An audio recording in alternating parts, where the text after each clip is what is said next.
moštík za pouhých 10 korun. Kurva, to padáš. 10 korun? Čerstvý jablek. Je přírodní. Jsou to přírodní jablka. Je to přírodní. Je to schytnělý. Jsou to sračky. Je to opravdu výborný moštík.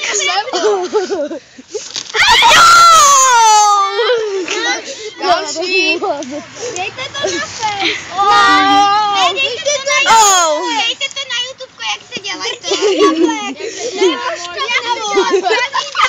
Já to dám na YouTubeko. Na YouTubeko, Dělej. si koupím za 3 kačky. Podívej, co to je krásná mošt. Ukaž to dolů. Počkej. Natoč to dolů. Počkej, ty ignorante. Podívej, ale si čup dolů. Moderní